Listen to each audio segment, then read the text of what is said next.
Hai kaula muda, senang berjumpa di dalam program Youth for Christ. Tepat pada hari ini, hari Kamis, tanggal 28 Agustus 2025. Bersama saya, Penatua Galilea Dinar Astapradika dari GKI Sangkra Solo. Tema permenungan kita pada hari ini adalah dipanggil untuk memberkati, yang diambil di dalam 1 Petrus pasalnya yang ketiga, ayatnya yang ke-9.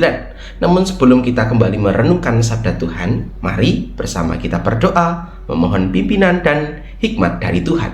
Kita berdoa. Bapa yang penuh kasih, kami bersyukur sebab cinta kasih-Mu terus menyapa kami. Dengan hangatnya sang mentari pagi, kami merasakan bahwa Tuhan sungguh dekat bersama dengan kami.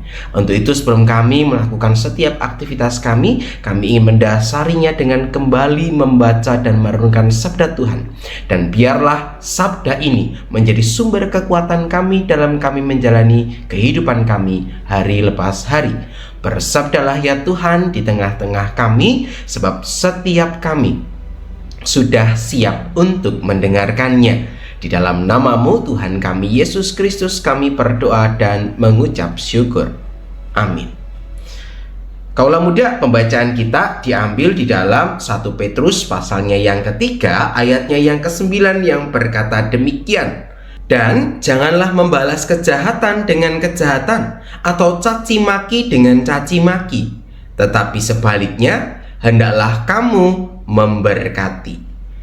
Kaula muda, sebuah novel berjudul Cry in the Beloved Country adalah sebuah novel klasik karya Alan Paton yang berlatar belakang tentang Afrika Selatan pada masa era apartheid.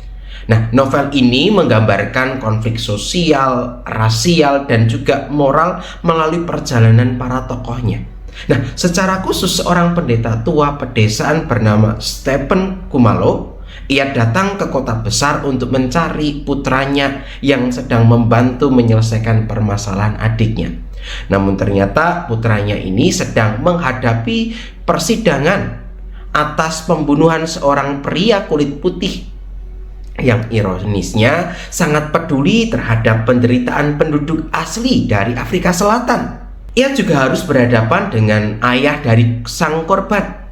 Nah, di tengah tragedi dan perbedaan sosial yang terjadi, kedua ayah ini mengalami perjalanan panjang untuk sampai pada rekonsiliasi. Bukan hanya di antara mereka, melainkan juga di dalam diri mereka sendiri. Nah, kaula muda, surat Petrus juga mengingatkan kepada setiap kita untuk hidup di dalam kasih, kesatuan, serta perdamaian. Meskipun kita seringkali menghadapi konflik dalam kehidupan sehari-hari, kita tidak boleh membalas kejahatan dengan kejahatan. Sebaliknya, kita perlu berusaha untuk hidup damai dan menghindari melukai orang lain.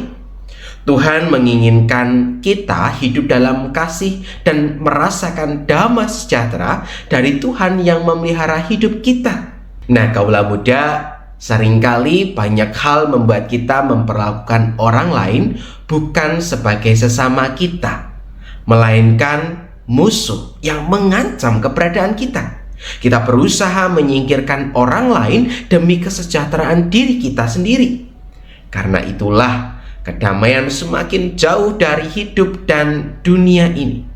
Maka kaula muda, ingatlah bahwa Tuhan memanggil kita untuk memberkati dan mengasihi orang lain.